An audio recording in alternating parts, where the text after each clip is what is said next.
Let's get this sports podcast party started, all right?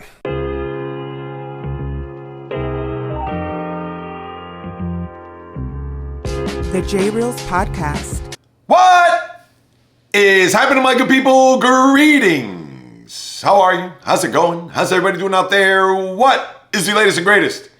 Hope everybody's doing well, feeling fantastic, in excellent spirits. Is this just your average run-of-the-mill sports podcast? Ha! I'm taking this 10 notches above as I uncover all that's happening and then some, as this is the JAYREELZ podcast with your host, JAYREELZ. For my first timers, welcome aboard. And for those who've been banging with me going back to the very beginning, somewhere in the middle, or even as early as this past Thursday, I welcome you guys and gals back. And as we get ready to unwrap NFL Week 11, and if you listen to the podcast, not only last Monday, but even this past Thursday, as I did a quote-unquote first half recap, which was, to me, a dud, the season that is, and a second half crystal ball where Week 11 could maybe be the jump-off of a run over the last 2 months of the season that we can maybe sink our teeth into, although you're going to have a lot of teams that are going to be on the outside looking in with just terrible teams throughout the league that are littered with records well under 500. But yesterday did kind of unpack, or we will unpack, a few things and quite a few questions that need to be answered that I will have for you. And the first one that comes to mind is what we saw there in Orchard Park yesterday between the Buffalo Bills and the Kansas City Chiefs. Now, here's the thing about Buffalo, more big picture than anything. They could beat the Chiefs in the regular season as evidenced by their 4-0 record, but when it comes time to January in a divisional setting or even in a championship game setting, they, for whatever reason, do not perform to their regular season prowess, as evidenced yesterday where the Bills went toe-to-toe with the Chiefs. Of course, 9-0 that the Chiefs were, the last unbeaten team that was standing. And when we look at what Josh Allen did throughout the course of the game, 27 for 40, had the big run there at the end, which to me, if I'm Coach Sean McDermott, that was a no-brainer. You had to go for it there. And I get it, the safe spot would be to kick a field goal to go up by at least one full score. Well, not really a full score, but you understand what I mean. It's not going to come down to a field goal because you would have been up by 5 where Mahomes and company would have to go the length of the field and punch it into the end zone. But you weren't going to leave Mahomes 2.5 minutes and 2 timeouts left in the game in order for him to do that, because McDermott would have been killed from pillar to post as to why he did not go for it there on 4th and 2. And as you saw, Josh Allen, after it looked like it was going to be a screen to the left, he tucked it, went 26 yards for pay dirt as the Bills took a 9-point lead. And even though in a last-ditch effort for Patrick Mahomes, he threw the interception there where I don't know what Travis Kelce was doing. He was just standing there waiting for the ball coming to him. Now, granted, it was 4th down. Even if he tried to bat the ball away, that didn't really make a difference because they needed to complete that pass, but he certainly made no effort. He just stood there with his arms just waiting for the ball to land right in the breadbasket, but of course it was intercepted. And now the Bills, even with their 9-2 record, still being a half game behind the Chiefs, because remember, the Bills have not had their bye, and I believe they have it this weekend forthcoming. So the Bills still control their own destiny, but as we know, if the teams end at the end of the year tied, the Bills will have the 1 seed in the AFC. But there could be another team lurking to maybe even upset that apple cart, which I'll get to in a minute. But as far as the Bills go, just a great effort by their quarterback. Right now, I think he's the front runner for MVP in the league. You can forget about Lamar Jackson as of right this moment, or even Derrick Henry for that matter, who I know would garner votes.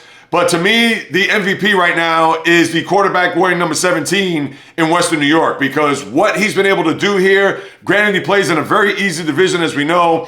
They are, 5 games ahead of the second place Dolphins, considering they already have them head to head. And how I look at the Bills as of right this very second, you could argue whether or not they are the best team in the AFC. And as of right this very second, I think they are. The Chiefs, they've been teetering on just living on the edge, a team that's just kind of squeaked by a lot of these games, whether it was the Monday night against Tampa last week where Denver had a shot to beat them and they had to block field goal to preserve that game.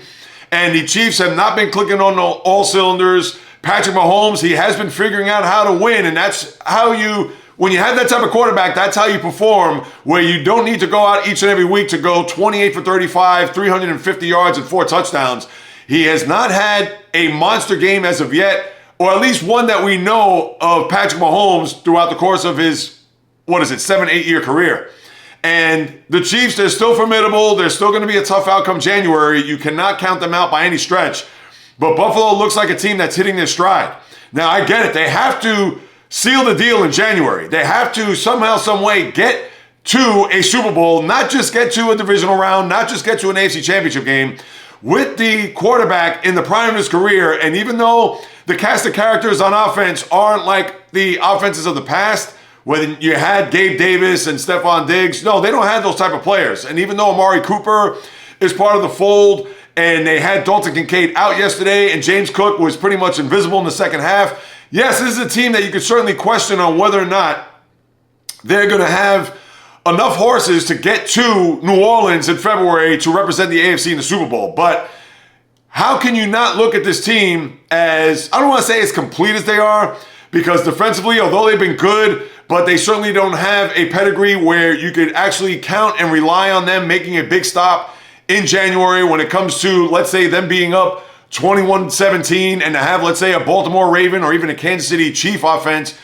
have the potential to go down the field to win the game. I don't believe in the Bill defense in that regard, but you have to look at what they've done to this point. And yes, we could go back to track records and years past and them foiling, whether it was against Kansas City last year at home or the year before against Cincinnati in the divisional round, or going to Arrowhead and losing in a championship game, or even in the divisional playoff for that matter. And yes, that's all in their back pocket as far as their recent history in the postseason, but now they have a chance to change that. And if they do end up with the same record as the Kansas City Chiefs, they have a shot to host every game, including a bye throughout the AFC.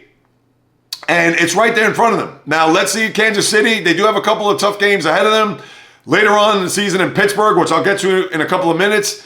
But their schedule is relatively easy overall, where they don't have that daunting schedule, a la, let's say, the Steelers, as I've talked about in weeks past, or other teams that I will discuss here as we take a look at this Week 11. But Buffalo right now looking very good. They've now won 6 in a row after those hiccups in Baltimore and Houston. And who knows where they're going to go from here as far as a team that could certainly stake their claim to be the best in the AFC. And I will say that they are right now based on the head-to-head to Kansas City and just a smidge. But we all know, come January, nobody's going to remember the game yesterday as the Bills prevailed against the 2-time defending Super Bowl champs. So that's number one. And the Chiefs are going to be fine. I'm not going to be worried about them because whether they're a 1 seed or a 3 seed or whatever it may be, we've seen this team win on the road as evidence last year, and certainly nobody's going to question their pedigree when the money's on the line as far as Kansas City goes. Now this leads to question number 2. And a team that is actually now starting to creep up in the conference as one that you may have to take seriously to be a contender. And last week, or just Thursday, I talked about 6 teams that could win the Super Bowl. Or I should say get to and win. The Steelers weren't one of them. And after yesterday, not to say that, now they're already going to be anointed as a team that you have to throw into the Super Bowl mix. I still need to see a little bit more from this team. But yesterday certainly went long and far and has me to believe a little bit more so today than yesterday as a team that could maybe make some hay and possibly get to a championship game and dare I even say a Super Bowl.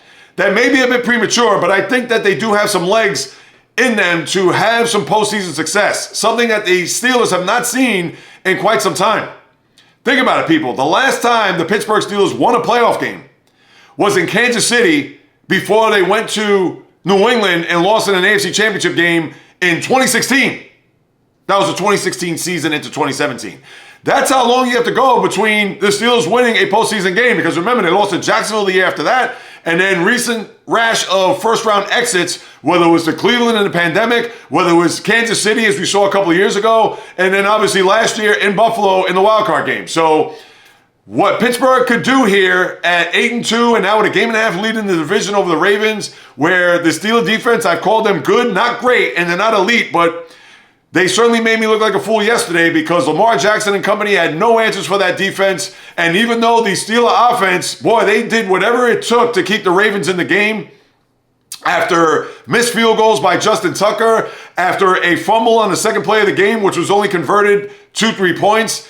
And think about this, if you're the Steelers, even with Russell Wilson now 4-0 as a starter after Justin Fields started the season 4-2, but this offense, for whatever reason, they could talk about how they haven't clicked yet and how the camaraderie and even the chemistry they're still starting to build. But yesterday was a little bit confounding because for them to not be able to punch it into the end zone had ample opportunities. The fumble there right before the half when it was 7-6 Baltimore and Patrick Queen stripped Isaiah Likely and had the ball, I believe it was at the 15-yard line, and they couldn't get it into the end zone. And then the inexplicable interception by Russell Wilson, where I understand he was trying to loft it to Darnell Washington, who's 6'7", 280, but he overthrew him and right into the hands of Marlon Humphrey. And for whatever the reason, the Steelers were unable to get into the end zone, and was a little bit, for me, disturbing to know that this team was able to move the ball at times. Now, granted, they had 92 yards of offense in the first half, and this is a Raven defense that's awful. Granted that Russell Wilson is not Joe Burrow, but Joe Burrow threw 10 touchdown passes against this team this year, and the Steelers couldn't even get in the end zone. So give it up to the Ravens in that regard. But here's the thing, if you're a Raven fan, I'll get back to Pittsburgh in a second. The thing, if you're a Raven fan, that gets you sick is your head coach. The penalties, the undisciplined. And even though that wasn't a game of yesteryear between Ravens and Steelers, although you had a lot of pushing and shoving and you did have some personal fouls throughout the course of the game, but the Ravens are just so terribly coached from a standpoint of not being composed, not trying to take the bait. And what you saw there throughout the course of the afternoon was just a plethora of mistakes there. Not only just the turnovers, but also just the unforced errors as far as their offense goes, and even with the standpoint of 12 turnovers throughout the course of the game. We saw them implode in the AFC Championship game last year. So John Harbaugh, I can't take seriously, but they are a team that we know they could run the ball and they can certainly pass. Think about this, 440 yards this team averages, first in the league, and they only mustered 329. Now, granted, you could say only 329, but we've seen how the Raven offense has been this year, and sadly for them, they're going to have a long road in the postseason because they are not going to sniff anywhere close to a 1 seed, and right now, they're going to be probably a 5 seed at best. And they have a huge game against the Chargers where you're going to have another Harbaugh Bowl this coming weekend, but we'll talk more about that on Thursday. But back to the Steelers. Their offense makes you scratch your head from time to time, even in the game against the Commanders. I know they got the big touchdown there from Russell Wilson to Mike Williams, but this is a team that is very inept offensively. They haven't hit their stride. We could talk about them maybe doing so here in the next few weeks as they have to go to Cleveland. And I said this on Thursday, and I'll say it right now. This is the quintessential letdown game. After what they experienced yesterday, back and forth, tooth and nail, they prevailed there. Even when Lamar Jackson punched it into the end zone, they weren't able to convert the 2-point conversion, and the Steelers hung on the win. And watch them go to Cleveland, who got blasted in New Orleans yesterday, and they're going to lay a big giant deuce there in, I don't even know what the name of the stadium is. It was Cleveland Brown Stadium, but Thursday night, Amazon Prime, and I'll talk more about that on Thursday. But could the Steelers be a team that could contend here in the AFC, considering where they're at? And think about this. They don't play Buffalo this year, and obviously Buffalo has their bye, so if the Steelers win, they'll match. And think about this. They will actually have the 2 seed, because based on the conference record. So if they win in Cleveland on Thursday night, and with the only one loss that they have in the conference, and that was to Indianapolis of all teams, because remember the other loss was against Dallas, they will have the 2 seed in the AFC. And with a date with Kansas City on Christmas Day in Pittsburgh to come. I think the Steelers can be that team. I don't know if they will, because this schedule is daunting, as I've talked about for weeks on end. So that's number 2 that I want to get to. Another thing I want to discuss too, are the Chargers going to be a team that you have to take serious as well? Chargers win against the Bengals, and the reason why I say that is because last night would have been just a typical swift kick to the nuts. Excuse me for being blunt. If they would have lost that game, they were down, or they were up 27-7 against the Bengals, and the Bengals came all the way back to tie until J.K. Dobbins punched it into the end zone with less than a minute to go, and then they had to survive a Hail Mary there at the end where T. Higgins almost came down with it. Now, mind you, he was about a goal, or I should say a yard from the goal line. So even if he would have caught it, chances are he wouldn't have crossed. But for the Chargers, with a coach that knows how to win, granted he's not won the Super Bowl, but we know his success there in San Francisco years ago when he had Alex Smith and Colin Kaepernick as his quarterbacks, and with Justin Herbert and a Charger culture that's been talked about here over the last few weeks. And even though the Chiefs will be in good stead to win the division, they're 2 games up, and of course they have the head-to-head against the Chargers. But can the Jim Harbaugh, Justin Herbert-led Chargers actually stake their claim as a team? Maybe not for a Super Bowl, but maybe they have some magic in them to where they'll have to go on the road to see what they could do. But maybe this is the building block for a team that maybe could get a couple of playoff games under their belt and maybe for down the road be a team to be reckoned with there in the AFC. So that's what you have with the Chargers, one to look out for. And the Bengals, they're going to be left for dead. I understand the schedule is going to lighten up. Now, they have 2 games against Pittsburgh, which is probably going to doom them. And although they have a game against Denver, which they're going to need for tiebreakers, but right now Denver has a 2-game lead. But to me, I think the Chargers are shot. They're done. They're 4-7, and they're going to have to run the table in order for them to get to the postseason. Maybe 9 gets them in, but right now, certainly not looking good for Cincinnati. Now, other questions as I shift to the NFC. The Lions. I get it, it's Jacksonville. I get it, we can't get too crazy. 52-6 on top of that, 49-7 beatdown against the Cowboys earlier this year. But the Lions, to me right now, they could be the best team throughout the sport, as I talked about a couple of weeks ago here on the podcast. We know what they've done at the quarterback position in a sense where Jared Goff, after that 5-interception performance in Houston, and they still won the game, and then yesterday turns it around. He plays well in that building. He plays well in the friendly confines of Ford Field.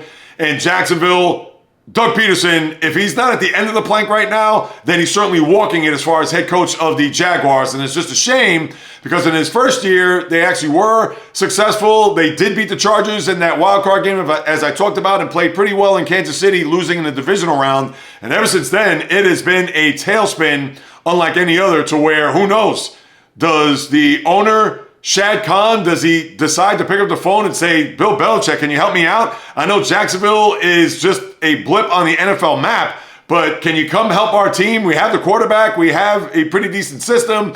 We're doing renovations to the stadium. I don't know if he wants to go to London for 2 of those games, but still, if I'm him, I would do whatever it takes to throw a blank check at Bill Belichick. But that's a story for another day. But as far as the Lions go, 9-1, they are arguably the best team in the National Football League, and I would have to say that they are as a right to second, even if they are beating up the dregs of the league. And Dan Campbell, all you have to say about him is what he's going to do in January, because the Lions, they're going to, for the first time in forever, once you get to the playoffs, and if they're going to have a bye, and right now they're going to look that that's going to be the case, there's going to be a lot of pressure on them to win. And not just the NFC, maybe the whole thing. So just keep that in mind as we get close to the end of the season, as we unpack that there come playoff time. But there's another team that is nipping at their heels. A team that could possibly even overtake them and maybe get the 1 seed in the bye, and that's the Philadelphia Eagles. I understand it was Thursday night, but the Commanders have now come back to earth a little bit with the 2 losses in 4 days to Pittsburgh and now the Eagles. And we can look back at that fourth quarter when it was 12-10, and had a shot to kick a field goal there. I believe it was a 4th and 3 deep in Eagle territory. And what was that for? They went for it, they got stopped, and then the Eagles went down the field to where they punched it into the end zone thanks to Saquon Barkley. Back-to-back, in fact, as he had 2 long touchdown runs. And even though the Commanders tried to make it interesting there and cut the deficit to 8, but they still were behind the 8 ball and had no shot to come back to win that game, as the Eagles are now 8-2, and have themselves a mini bye heading into this week, and they have a Sunday night matchup against the LA Rams. But the Eagles have done it quietly here. A team that a lot of people thought that there was going to be some unrest there between the head coach and especially the fan base after that one game, what was it? I believe it was against Jacksonville, as he was taunting the fans or having some fun, a little back and forth. But after stubbing their toe in the early part of the year when they lost to Atlanta there on a Monday night where Saquon Barkley dropped the ball and then just got blown out in Tampa, which was just mind-blowing when you think about them losing in the playoff game last year and wanted to go back there to kind of erase that, and they certainly didn't do that. But the Eagles have righted the ship, and now they're just a game behind the Lions. And you have to certainly give them a lot of credit for them being a little bit resilient. And Sirianni, who's gotten a lot of criticism from yours truly and throughout the nation, whether it's the columnists, the podcast hosts, the talking heads, everywhere throughout the landscape.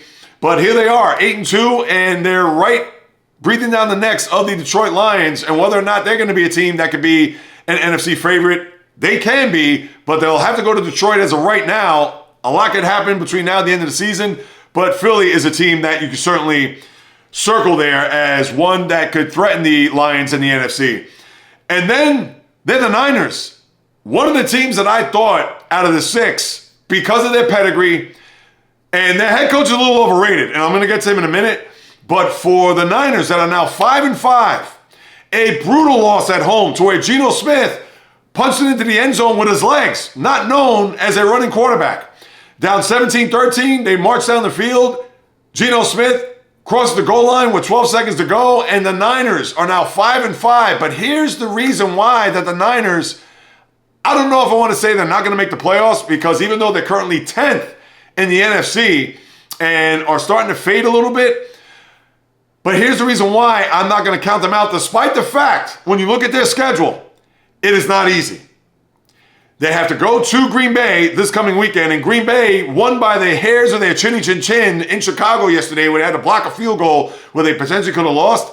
But then after that game in Green Bay, they have to go to Buffalo. Not going to be easy.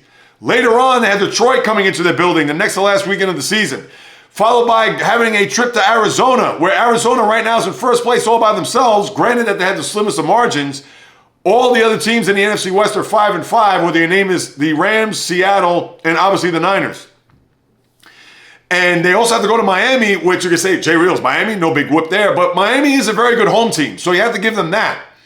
So they have right there, and have another game with the Rams later on in the season. Granted, it's in Santa Clara, but they're 1-3 in the division.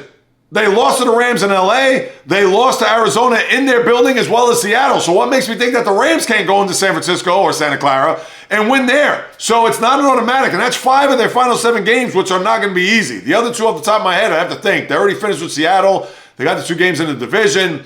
They got to go to Buffalo, Miami. They played New England. They played the Jets. I know I'm missing a team or 2. I'd have to think about that, or I could pull up their schedule here in a minute. But the Niners are in danger of not making it to the postseason. But I'm going to give them the benefit of the doubt because of their pedigree and not because of their head coach. Because their head coach, although he's very good and he's a brilliant offensive mind, but he's a guy that has just fallen apart in big spots. Do I even need to go through the list, whether it's as a head coach or even as an offensive coordinator? I don't know if you want me to do that right now, but I could definitely pull up the laundry list of Niner foibles over the years. And let me pull up their schedule as I speak. So if you're San Francisco and you're looking at possibly making it into the postseason, these are the teams, or this is your schedule here for the remainder. We talked about at Green Bay, at Buffalo to start. Then you host Chicago. All right, not too bad because Chicago, they're in a free fall in their own right.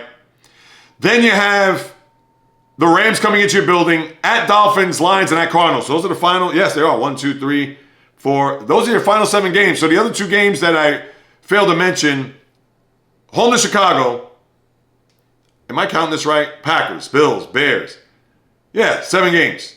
Lions, I mentioned, Dolphins, Cardinals. Not an easy schedule. So even if they happen to go 4-3, that's 9-8, and that could still get them into the playoffs, I think. Now, we can look at the overall standings there in the NFC, and we can look back and think that the team that's currently 7th in the NFC as of right this very moment are the Commanders. And the Commanders, they still have to play Philly again. Now they have the Cowboys twice, which that could be a good thing, including this weekend in Washington. But they are right now, with the Commanders not having their bye yet, they are technically a game and a half behind the 7th spot in the conference. And they have Green Bay, who are 2 games ahead of them, and that's going to be a big tiebreaker game this coming Sunday at Lambeau. I think even if they go 9-8, they'll get into the postseason. Washington, I don't know how much I can depend on them here down the stretch. And as I look at their schedule, they have the Cowboys, Titans, at Saints, Yeah, this schedule is relatively easy.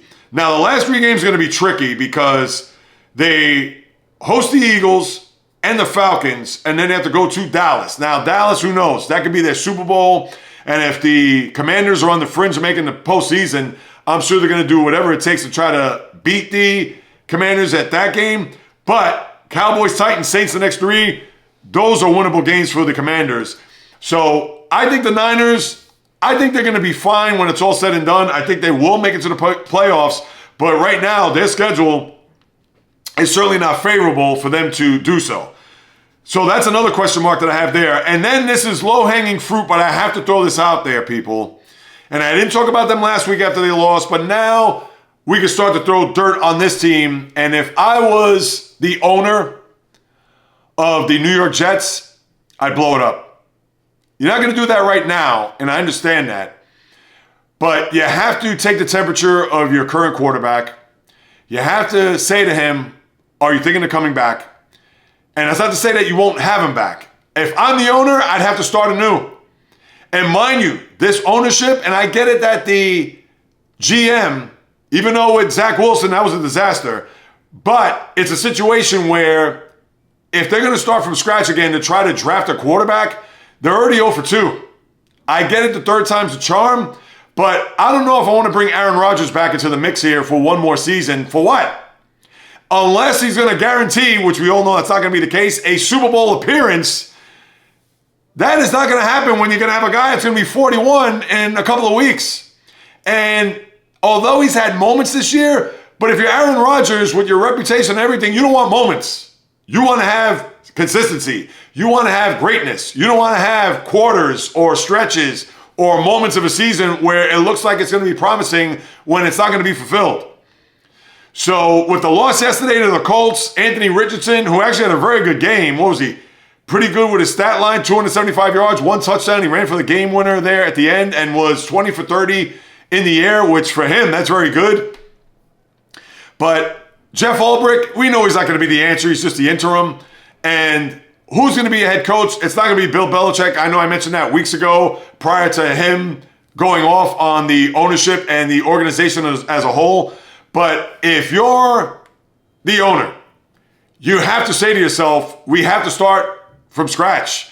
And therefore, right now at 3-8, not to say you're going to take the season, but hopefully somehow, some way that you could get yourself a quarterback, whether that is Shedeur Sanders, whether that is Dylan Gabriel. I don't know. Dylan Gabriel is going to be a guy that's going to turn out to be a good pro. And again, it depends on where they fall in the draft. If they're in the top 3, 4, they should be fine. But if they're going to be 5 to 10, they're going to have to work some magic in order for them to try to get that, finally, quarterback franchise that they've been desperately seeking pretty much since Joe Willie Namath. Because, as we saw, Sam Darnold wasn't the answer. Zach Wilson wasn't the answer. Even an aging Aaron Rodgers and 16 years prior to that, Brett Favre wasn't the answer. So guess what? You're going to have to start over again, and maybe even with a new GM to top it all off. Clean house. Because what has happened and transpired over the last few years has not worked. So I'm sure Joe Douglas is the nicest guy on the planet, but he has not garnered any results. So therefore, guess what? Back up the truck, clean house, start over. That's my jet rant there as we move it along. Now, as far as the rest of the schedule there yesterday, there really isn't much to get into. That's why I targeted all those different teams and to question whether or not they're either Super Bowl contenders or are they going to make the playoffs or blow it up in the Jets case. Because yes, I could talk about Green Bay, Chicago. I mentioned that briefly before, how they won by literally the skin of their teeth in the Windy City. That's what you have there. Minnesota wins at Tennessee. No big whoop there. Vikings have played well. Sam Darnold, 8-2. And Minnesota, I get it. You could be another team that could maybe threaten the Lions, but they've already lost to Detroit earlier this year. That's why I didn't mention Minnesota as a team, unlike Philadelphia, that could be a threat to pose to the Lions there when it's all said and done. All right, Miami won against Vegas. Big whoop there. Miami 4-6. Maybe they could be a team that could go on a run as a fringe playoff team. I don't know. I need to see some more. There's still 2 games under 500. Get to 500 first before I can even discuss the Dolphins as a playoff team. Rams win in New England. Big win for them. as they try to keep pace with what's happening there in the NFC West. We know that the Patriots are a dead team walking. Cleveland, New Orleans, nothing to discuss there as the Saints win. Colts, Jets, I mentioned that game. And the Colts 5-6, I get it. Another team that can maybe somehow get it through the back door, but I don't believe in Anthony Richardson despite the fact of his good game yesterday. But I'm sorry to say, it was against the Jets. Denver smokes Atlanta. Is that more of an indictment on the Falcons than it is the Broncos? Now, Bo Nix had the game of his career, the early part of his career, that is, throwing for 4 touchdowns. I didn't watch this game thoroughly to get a good fixture or good idea of how the Falcons played, but when you put up 6 points on the road, that is just a terrible job, and they're going to win a division, you would think, considering they have the tiebreak over Tampa, but that's just a putrid effort there in a mile-high city if you're Atlanta, and I get it. Every now and again, you're going to have a stinker, and, I mean, what could you say? That was just a terrible loss. What more can you even extract from that game? And then we talked about Seattle, San Francisco briefly, Kansas City, Buffalo, Cincinnati, LA. Tonight it's Houston at Dallas. So if you want to watch something else or a movie or catch up on your shows, TV shows, you could certainly go ahead and do that.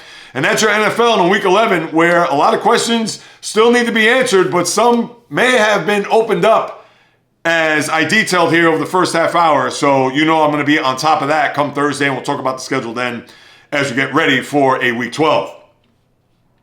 Now, as I keep the helmet and shoulder pads on, let me get to the college football scenario. And if you're BYU, I know you got to be sick because Kansas went into your building and beat you. I'm not going to say handily. It was a low-scoring 17-13 game. But for BYU, that was an opportunity for you to keep yourselves not only as a team that could host a playoff game. Now, granted, they have to have the conference game, and who knows? That could be BYU, Colorado. And we know Colorado's been trending north over the last few weeks. And I haven't really talked about Colorado a lot. I know you've heard a lot of people say, oh, I haven't heard any hate towards Colorado. Oh, I haven't heard any people criticize Dion and Shador and Travis Hunter and all those people that were lambasting Dion last year. All right, well, let's pipe down here. Now, I've criticized them last year. I haven't even talked about Colorado this year. But let's see them win the Big 12 first before we can even talk about them being a team that is going to be playoff bound. But for BYU, as a right to second, certainly that is one that they want to flush. And they do have a tricky game forthcoming. Let me pull their schedule up because I did see, I think it's against Arizona State. And Arizona State is 8-2. Before I prematurely say that, let me just get their schedule. BYU, again, just a bad loss there. And their problem was that they couldn't punch it in. 4 trips inside the 20, and all they were able to muster were field goals. They couldn't get into the end zone, kind of like the Steelers yesterday when you think about it. But for BYU, they have Arizona State, and that's not going to be an easy game. Arizona State, they are 8-2 overall, 5-2. Now, granted, it's on the road, so I would think they're going to want to wash the stench off of that loss against Kansas there on Saturday night. But Arizona State, you know they're going to be game, although that could be not a marquee game because we'll talk more about the schedule there on Thursday's podcast, but that is one we're going to have to pay attention to because they could lose that game and certainly lose all shot to get into the college football playoff. So that's how bad that loss against Kansas was. And again, not being able to capitalize there in the red zone hurt them. And for Kansas, that was a big win. Now, with that win, they're probably going to get a bowl, which doesn't mean a lot because there's a million bowl games as we know.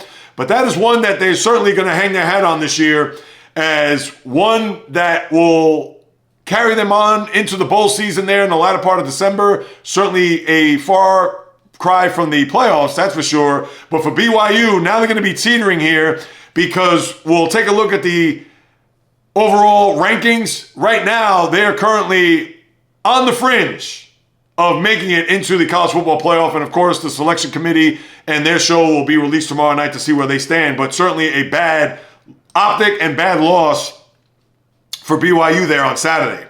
Then you had Oregon, who were down 13-6, fourth quarter, and made you think, oh my God, could Oregon not come out of this game alive and fall from the top spot in the nation as the number one team that's ranked? Well, they were able to score 10 points there in the fourth quarter. They were able to prevail. and get a road win at Wisconsin. So you know they're going to be intact there, number one, and entrenched there at least for another week. But certainly had a bit of a scare there against the Badgers. And for Oregon, we would think that even if they would have lost, that would have been a situation where it would have been their first loss and no way that they would have been out of the playoff picture. But for them, chances are they probably would have fallen down to maybe as low as 4. And I don't know if you would have had Ohio State there, number 1. Now remember, Ohio State lost to Oregon earlier this year, but obviously it's all moot. We don't have to discuss that. But Oregon, they live to see another day as a 1 seed in the country, or the number 1 team in the country. And then you have Georgia, who had another test, another gauntlet, having Tennessee come into their building. They were down 10-0 early, and it made you think, oh boy, let's see if Georgia, after the loss to Ole Miss the week before, but then they rallied the troops. They were tied at the half, and in the second half just dominated. Now, they won 31-17, so it's not as if they blew Tennessee's doors off, but they slowed down that Tennessee offense. They weren't able to muster up a point in that second half, and as we've seen with Georgia, especially in that game against Texas earlier this year, when their defense is imposing and their defense shows up in that regard, they're going to be a tough team to beat. I don't trust the quarterback in Carson Beck. I don't trust their offense as they sputter from time to time. They're a little bit too Jekyll and Hyde for my liking, but if their defense is going to play the way they have, second half against Tennessee and especially against Texas, they're going to be a tough out, as we know. And now that they've gotten themselves back, because remember, the selection committee had Georgia out, not even ranked in the top 12 or not even in the picture to where they started to forecast what the 5 through 12 seeds and how those matchups would be if the college football playoff was, let's say, this past weekend. But now Georgia has righted the ship, and they look to be in the discussion here as we'll look at the selection committee there tomorrow night. And Georgia, I know they've had a year where they've been facing just teams left and right, whether it's obviously losing at Alabama, the Ole Miss game, whether it was just the other day against Tennessee, Florida, which gave them a little bit of a run for their money in the first half. Excuse me. A lot of teams that have certainly just given them an ultimate test. And they've been able to withstand that. And here they are. Now they still have Georgia Tech on the horizon, but they have UMass this week, which will be a cakewalk. But kudos to Georgia on what they've done here to bounce back from that loss to Ole Miss. And now let's see whether or not they could stay in that top 12 and qualify, which I think they will when it's all said and done. And of course, they still have the SEC championship game, which we cannot forget. So college football taking another twist and another turn as we get that much closer to the end of the season, which will conclude in a couple of weeks, Thanksgiving week. And then, of course, you'll have the conference championships the week after, where obviously that's going to be where all hell breaks loose to see where these teams will land, where these teams will end up as far as the seedings and how the playoff matchups will be set up. Now, think about it. The playoff will actually begin a month from tomorrow, because I believe the first game is the 19th, or it could be the 20th. I believe it's the Friday the 20th, then the 21st. So that Friday and Saturday, you're going to have back-to-back. So a month from Wednesday is when the college football playoff will begin. And you know I'm going to be all over that. We'll talk about the schedule for Saturday forthcoming, where you'll have a big game between Indiana and Ohio State. That's going to be the game of the week as of right now. High noon there at Columbus. 5th-ranked Indiana against the 2nd-ranked Ohio State Buckeyes. So that's just going to be a teaser for what's to come there on Thursday's podcast. All right, now let me turn my attention, take off the helmet and shoulder pads as I lace up the high tops and go through the association. And really, the only thing to discuss are the Cleveland Cavaliers. 15-0. They are one of just a handful of teams. We talked about it on Thursday's podcast. One of 6 teams to start off the year 13-0. And I believe that may be the same as of right this moment. And the Cavaliers won last night against the Hornets without Donovan Mitchell.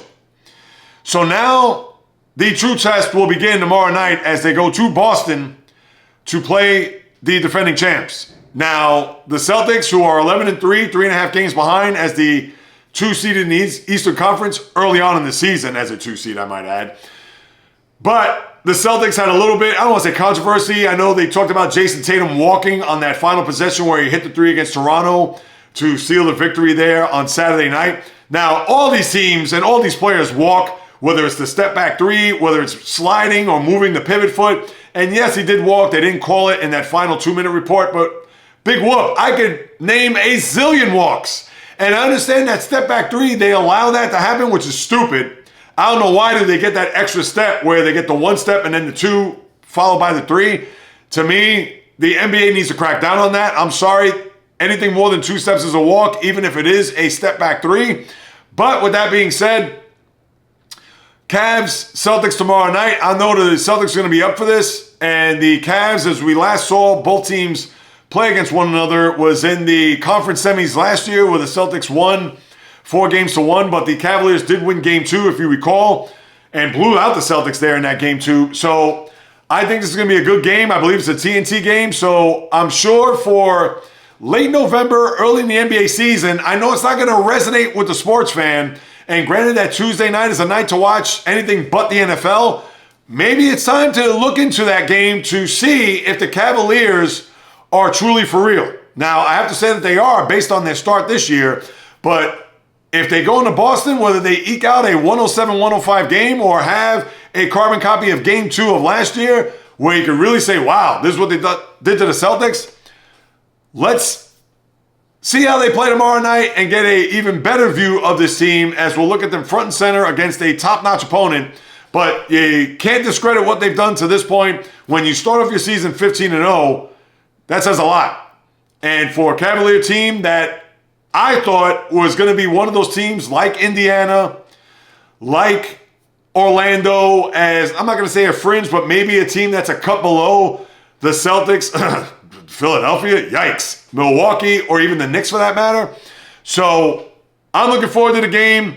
I'll say that the Celtics are going to win, not because I'm a Celtic fan, but they are at home, and I'm sure they're going to be ready for what Cleveland's going to throw at them. So just based on that alone, and I'm sure they're going to want to be the team as a defending champ with some pride to say, we're going to cut this streak off right here, right now against us. So I would think that's going to be the case as far as the Cavs Celtics tomorrow night.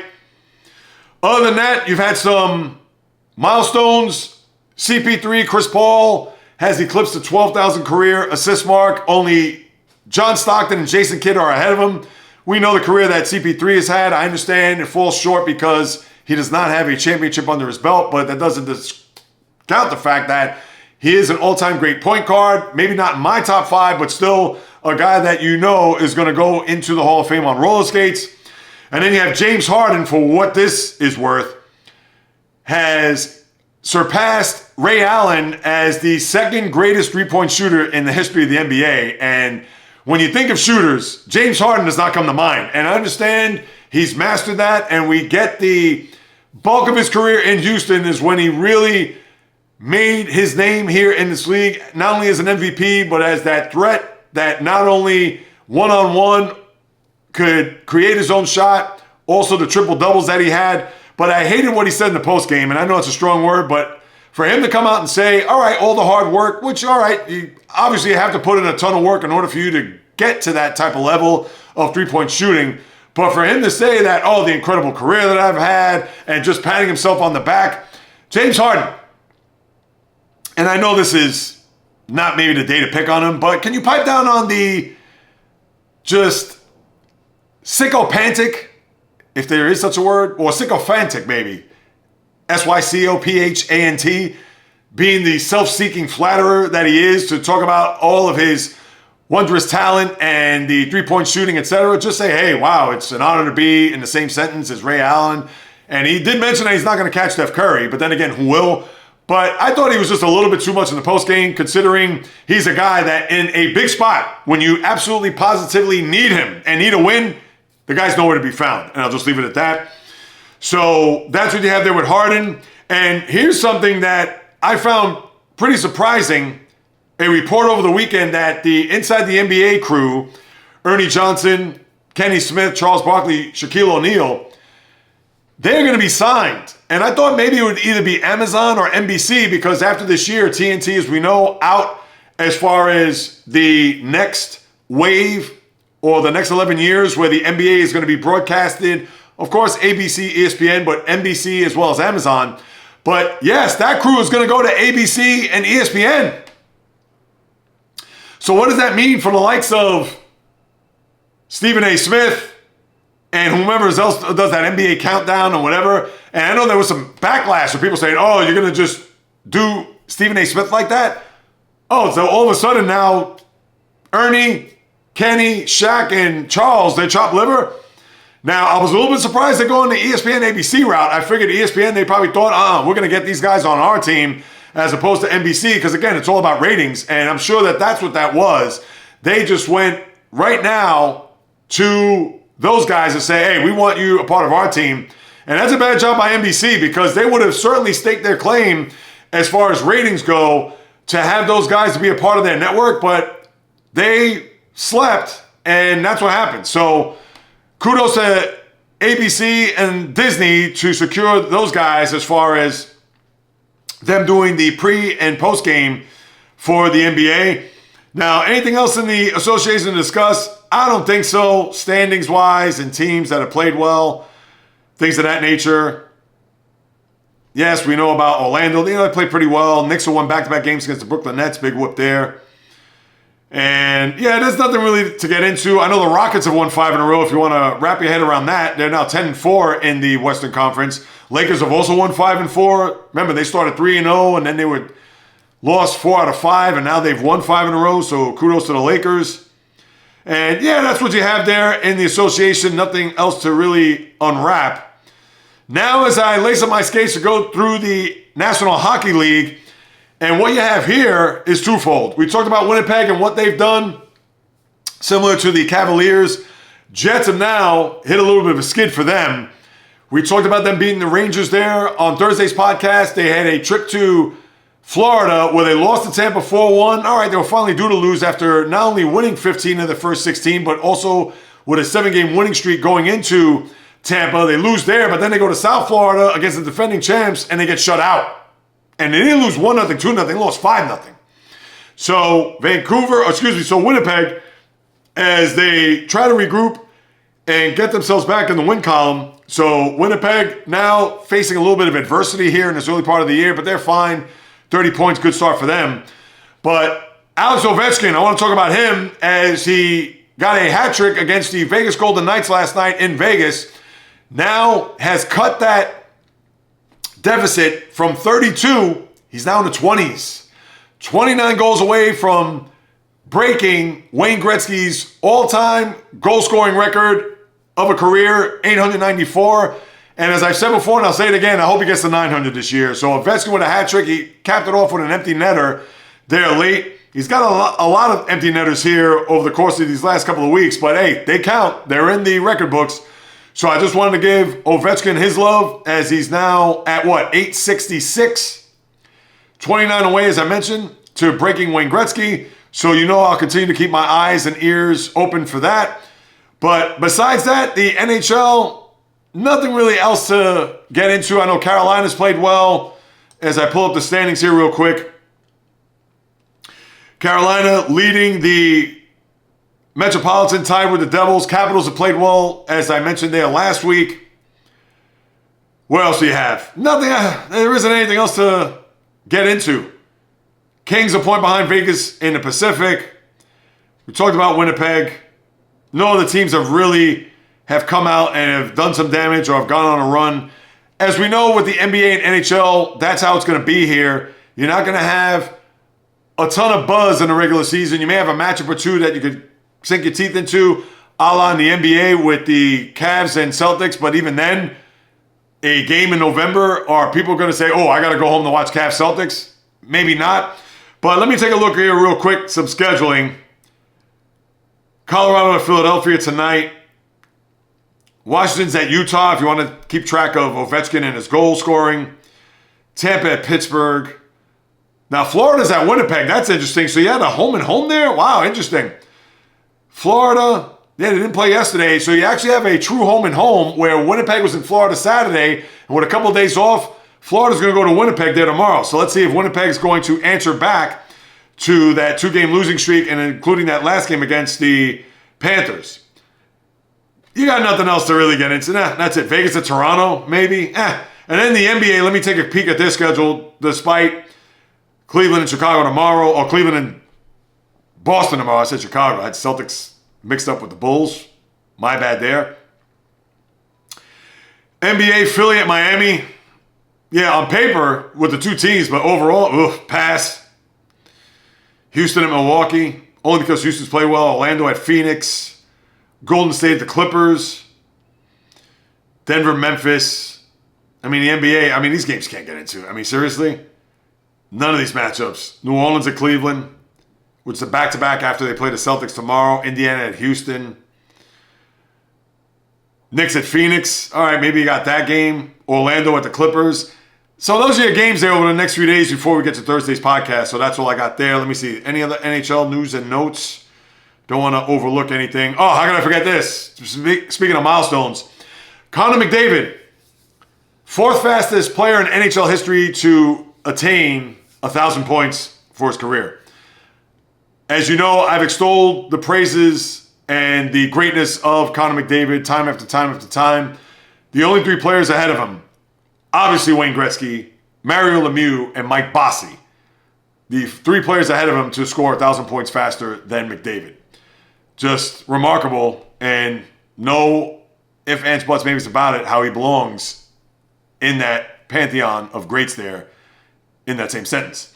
All right, now let me turn my attention to a couple other things. Nothing really to get into baseball. I know this week you have the awards, finally. I thought it was going to be last week. Usually it's the second week of November, but I guess they delayed it a week, maybe heading into Thanksgiving, who knows. But baseball, there really isn't much to get into. It's a matter of who's going to come in second for the MVP, which is going to be announced Thursday, so obviously I won't get into that, but you have Manager of the Year, Rookie of the Year, and Cy Young over the next 3 days. We'll see how that's going to shake down. We could pretty much gather.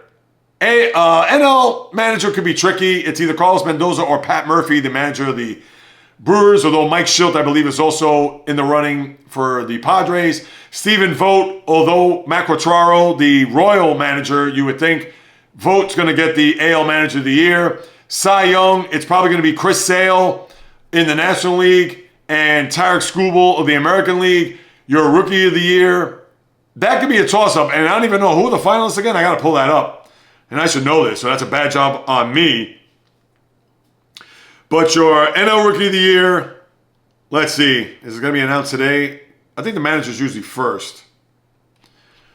I'm going to have to type this in, people, so you have to bear with me for a second. Who are the Rookies of the Year? And this is what happens when you're doing this recording. No editing, straight through, nothing when it comes to the podcast. So you know that I am always coming correct, direct, and in full effect when I get into my sports talk and podcast, etc. nominees. All right, here's what we got here as far as your votes. Yes, Jackson Chourio, I think, is going to be my favorite to win it all. You have two Yankees, Luis Gil, Austin Wells, and then Colton Cowser. Gil had a great start to his year. Wells, I don't know about his numbers. I didn't think he was that big. Let's see. Colton Cowser, 24 home runs, tied with Jackson Merrill of the Padres, who could also win it too, but I think Chourio will probably win. Maybe Cowser wins because Gil and Wells will cancel each other out. Who knows? And National League, I'm going to say Chourio, and we all know who's going to be the MVPs for the AL and NL. It's just a matter of how many votes that they get. Are they going to win unanimously, Judge and Ohtani, or does Lindor get a bone? Same for Bobby Witt Jr. Do they get one first place vote by the writers as far as the MVP? That's all I got there with the baseball. And I know Tampa, they're going to play their home games next year at Steinbrenner Field, where the Yankees train for spring training, and in the process, they'll get $15 million of revenue. So who knows if that's going to go to another player this year? That we'll have to wait and see when it comes to free agency. But Tampa, the roof is not going to be fixed at any point throughout the 2025 season. They'll be there for 2026, but as we know, they're supposed to be building a new stadium, I believe, right next to the Trop there in Tampa, but that's your latest with the ballpark, and they're going to play all their games outdoors in 2025. All right, now let me wrap up with some boxing and MMA. And if you watched Friday night, and I did, what you saw after the first two rounds, you might as well would have gone to bed, especially if you're in the East Coast like I am. Now, I know we hold out hope. I know that we would only imagine and dream of Mike Tyson going into a ring against Jake Paul, who, all right, he is classified as a heavyweight. Now, is he a professional? That is borderline, and I'm going to get to him in a moment as far as what his future holds. But for Mike Tyson, I mean, were we thinking that this was going to be Mike Tyson of 30 years ago? Now, as you saw, after the second round, that was it. He was gassed. He had nothing. Dancing around the ring, trying to pick his spots to whether or not he was going to let out whatever energy that he had in his tank. But what we saw there was Jake Paul not trying to go too hard or too strong at Tyson. And Tyson was going to try to give you a show, but he's 58. So you can't knock him. And you can't knock Jake Paul for not trying to knock Mike Tyson's block off. Although I didn't like Logan Paul saying that, oh yeah, I'll whip your ass in the post-match. I mean, please, nobody wants to hear from Logan Paul. Let's start there. But for this fight, which was much hype, much ballyhooed, and I get it. People could say, well, JAYREELZ, they are laughing to the bank.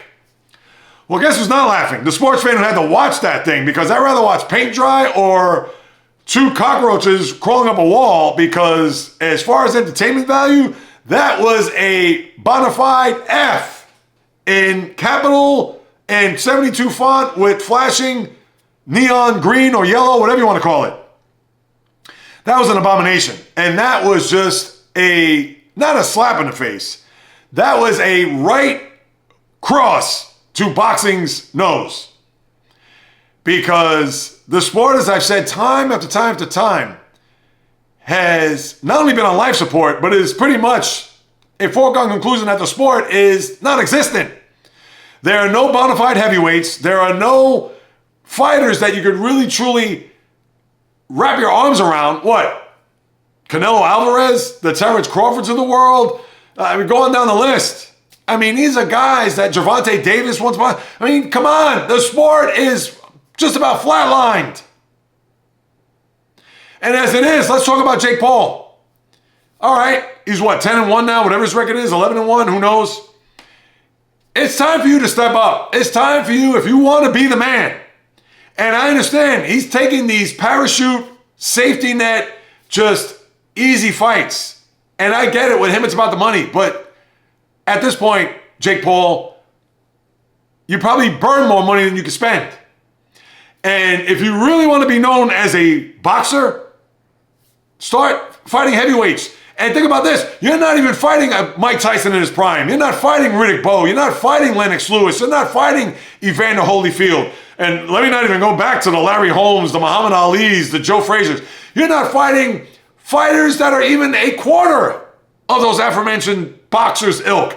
So why not take to the next step? Why? You don't want to get knocked down? You don't want to get embarrassed? You don't want to get just literally ridiculed by people better in class?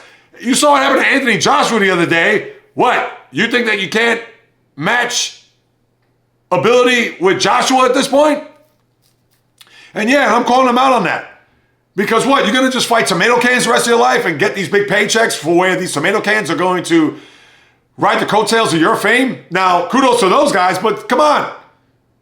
This isn't challenging to you at this point. Step up in class and show the world that you're a real fighter and not fighting guys that literally are off the street. That's all I got to say about him. And in fact, the fight of the night was the one before between Katie Taylor and Amanda Serrano, who got jobbed. And I didn't watch the whole fight only because at that point I had to walk the dog and I wanted to be fully invested in the main event. But you saw the gash Serrano had. Oh my God, that was just brutal. And based on what I heard, it was a lot of because of the headbutting by Taylor and how she won. I mean, listen, we know boxing is corrupt, and just to think that now it's impacting the women's, I mean, please. What more can you say about that? But that was a fight that had more attention and had more legs afterwards than the actual main event itself, which just goes to show how much of a joke boxing is. So that's all I got to say about that. And then finally with the UFC 309 on Saturday night with Jon Jones. Now nobody needs to hear another me bowing at the greatness of Jon Jones in the octagon. Wins again against Stipe Miocic with a sweeping back kick TKO third round, 429 of that round, where Jones, again, he is arguably, and not that I've watched every fight, as you know, I am a UFC novice, but based on what I've read, heard, and been told, he is the guy, if you were to chisel Mount Rushmore of UFC, and this is throughout all the classes, he's number one. And as shown there the other night, and at this stage of his career, he even said that he only wants to fight big guys. He wants to fight legends. He doesn't want to fight the guys that are on the come up or the guys that maybe want to make themselves a household name. And in particular, a guy like Tom Aspinall. Now, I don't know anything about Tom Aspinall. I guess he's ranked 5th in the heavyweight category. And the next guy he has his sights set on is Alex Pereira. As we all know, Pereira is also a beast in his own right.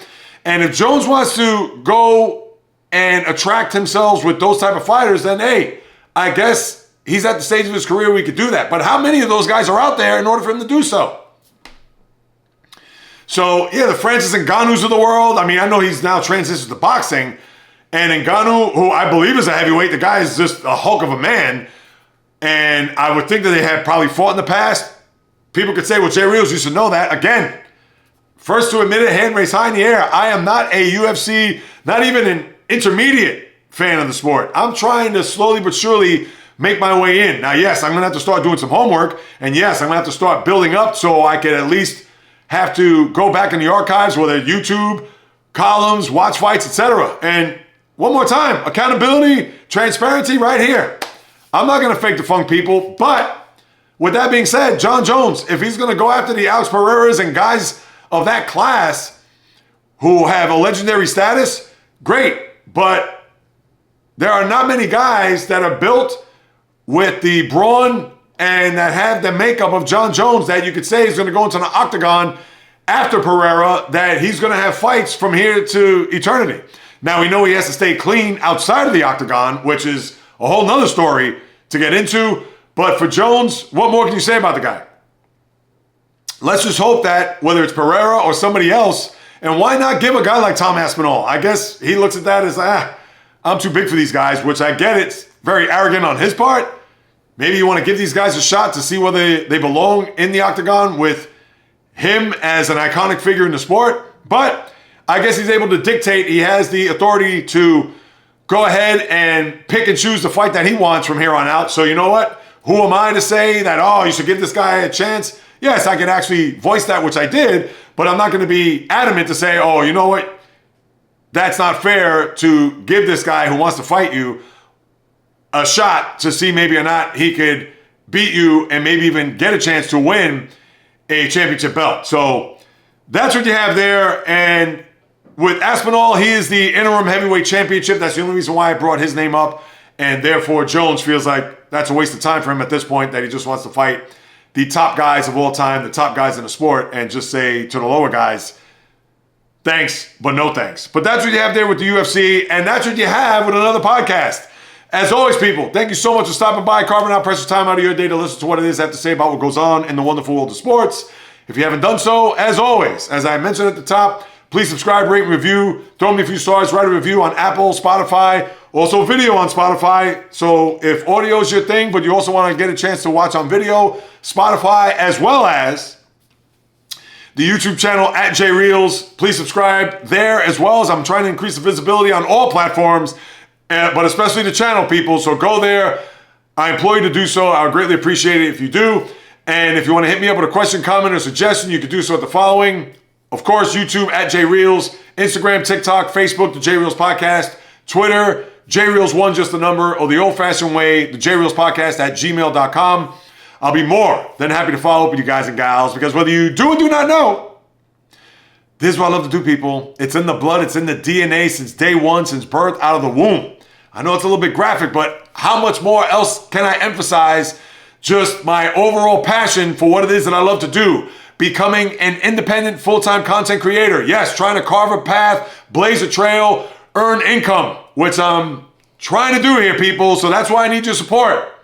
Because not once, twice a week, audio, video in front of this microphone through your earbuds, headphones, speaker, tablet, TV, computer screen, monitor, etc., I will deliver nothing but fire, passion, energy, fury with my thoughts, opinions, critiques, praise, analysis, feelings on anything and everything that happens on the world of the diamond, ice, gridiron, hardwood, golf course, racetrack, tennis court, boxing ring, octagon, you name it. From my lips to your ears, from my heart to your soul, from where I am to wherever you are, the JAYREELZ podcast always comes correct, direct, and in full effect.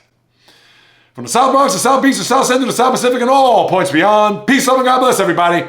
And until next time on the JAYREELZ podcast, on the foot, baby.